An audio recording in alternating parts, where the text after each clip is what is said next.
Grief is weird. In September, I lost a very close friend to COVID. Then I found out that one of my sisters died. Then in October, a total of 9 people that I've previously worked with from various companies all died of COVID. And then it was my son and his dad's anniversary of their death. And for the first time since they left this room, I see my son face in a dream.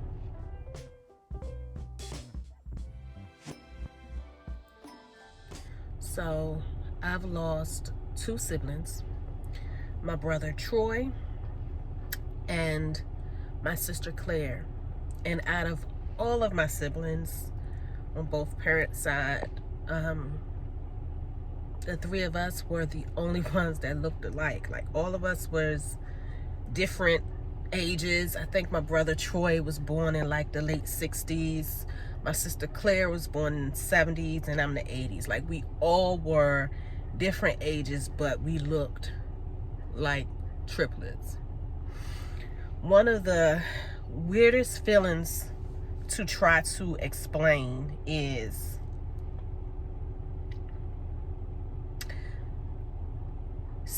not only losing a sibling, but looking in a casket and seeing so much of yourself. Like, me and my sister look so much alike. The only difference is she was short and she was heavier.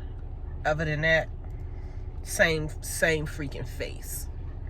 And to see her in a casket and actually see myself was kind of I can't explain it. Growing up in Southeast DC, I've unfortunately experienced a lot of trauma, and I've unfortunately experienced a lot of death. Like, by the age of 15, honestly, I've gone to more funerals than I have ever been to parties in my entire life. That's one of many reasons why I left. And when you experience that at such a young age, you become numb to a lot of stuff. And I've been numb for a lot of years, and I was so numb for so long that I forgot what it felt like to be numb until COVID happened. From the start of COVID till now, between friends, family, and various co-workers from different agencies, I've lost damn near 100 people.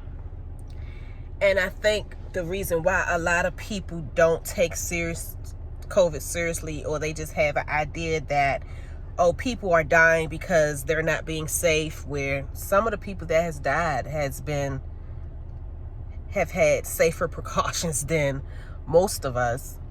I think because they don't realize how fortunate they are to not have to get a phone call or a text message or a DM saying such and such died.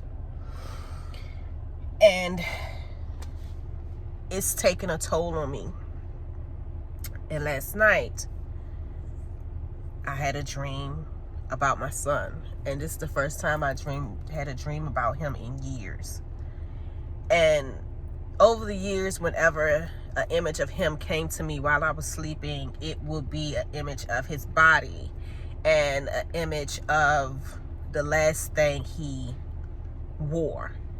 I never could see his face until last night. And that felt good.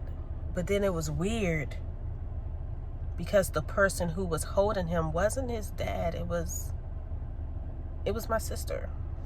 I don't know what's that on my nose. My nose is dry. And it was weird because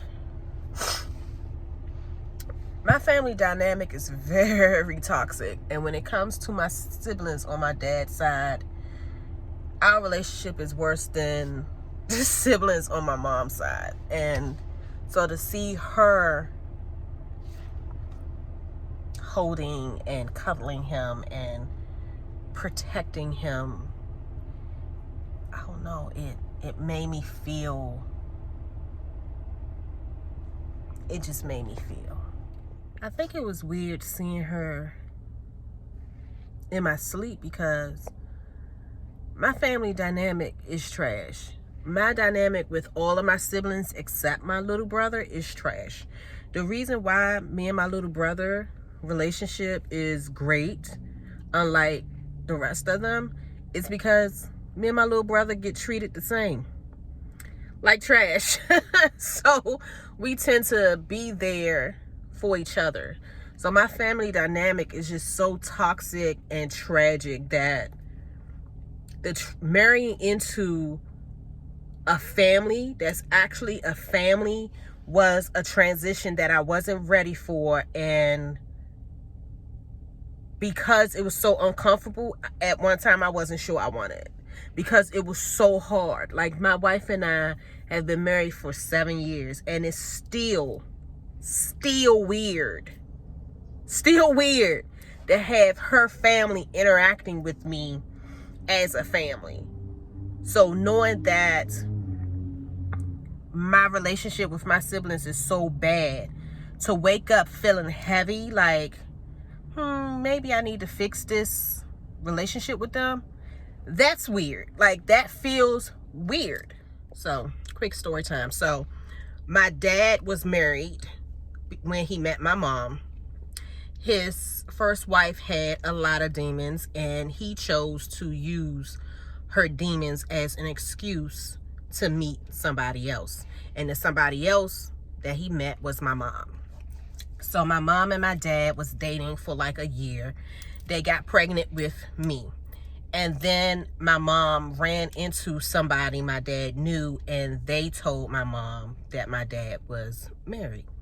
When my mom found out, her exact words were, "It's over. I'm too fine to be somebody's hoe." So my mom left him. My dad didn't want to be without my mom, so he chose to leave his wife.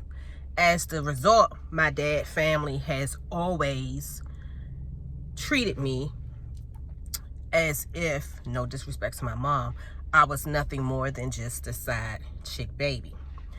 My sister Claire, all these years, has had animosity towards me because, in her opinion, her family was ruined because of my mom and my mom having me. It had nothing to do with the fact that her mother was a drug addict. It was all my mother's fault. So one of the last conversations me and my sister Claire had was around the time when my dad died. I haven't talked to my sister in years. She chose to kick me out of her life and my nieces and nephews' life because I'm tired of being an ATM for people. And then when my dad died, she told me I needed to pay for his tombstone. And I said, I will not. And as the result, she went onto social media and started to tell people that I wasn't my dad's child and all of this stuff. And I went on social media and told people that she should have been one of the kids that my father flushed. So that was that. So we haven't spoken since then. And then boom, she's dead. My brother, James Jr., we used to be very close until I finally came out of the closet. And he has a problem with, in his words, that gay, S-H-I-T. And I still try to get our relationship back over the years. And a few years ago, I invited him to a Christmas dinner we was having at our home. And he declined because he didn't want to be around my gay ASS wife. And then proceeded to try to hook me up with one of his friends. Didn't speak to me at all. Stopped communicating with his niece. All of that.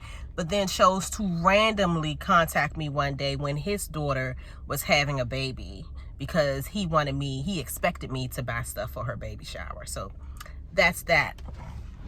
let's talk about my sister Chrissy. I've talked about her before on my channel because I grew up with her. We live together. We have the same mom.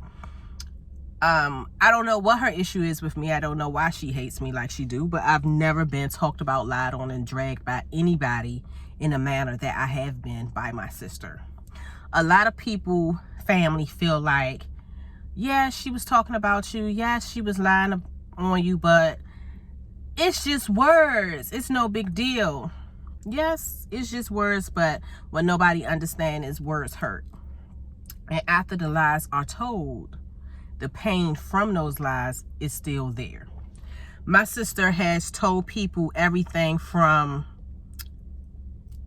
I moved to Baltimore to become a stripper. She's told people I had a Backpage account. I've been told that she is the person who lied and told my baby daddy that my daughter wasn't his, which we got tested. She's his. But her doing that ultimately ruined her relationship with my daughter's relationship with her father. My sister has told people that I've been evicted from every place I lived in. Lies. She's told people that I'm homeless. She's told people that my wife has me stripping. Basically, my wife is pimping me. She's told people that I don't help her anymore because I'm taking care of my wife's family. All lies.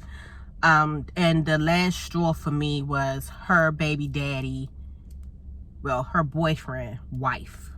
Yes, you heard right. His wife contacted me on Facebook. I never met this woman a day in my life. And she randomly contacted me to tell me how my sister's been talking about me. This woman knew I own a home. She knew I have multiple cars. She knew I have a business. She knew that my daughter goes to college, that I pay for my daughters to go to college. Like, this lady knew my life, and I never met this lady a day in my life. And the worst thing the lady said to me was, my sister said, because I chose to no longer financially help her or anyone else in my family, the reason I can't have more children is because karma is getting back at me for not helping her. And that I'm jealous of her because she could have more children and I can't. And like, that was it for me. That was it for me. So to wake up with all of these feels like I need to repair stuff with these people who, although they are my siblings, they've never treated me like siblings. Although I've often been put in situations where I'm the little sister, but I had to somehow be the big sister from them, where no matter what they have done to me, I've always been there for them. Like, if they needed money, if they needed a conversation, if they needed an ear, whatever, they always had me. But to have them always treat me in the manner that they do, to wake up feeling like I need to fix this relationship is weird to me, because I don't know if that's a genuine feeling or if I'm just feeling that way because I'm starting a grieving process, and the grieving is making me feel guilty for not having a relationship. That makes sense? So I don't even know if I'm gonna upload this. It's just, sometimes you just gotta get stuff off your chest. It's just weird to have a dream and have an image of somebody that always treated me as if they did not love me, they did not like me, they did not want me, and now that person is taking care of a piece of me. So it's weird. How do you all get through the grieving process? Like, this is new to me. Like, I've been through so much in life. Like, we're gonna tap into every Sunday. I've been through so much that feelings is something that's uncomfortable for me. So how do y'all deal with grief?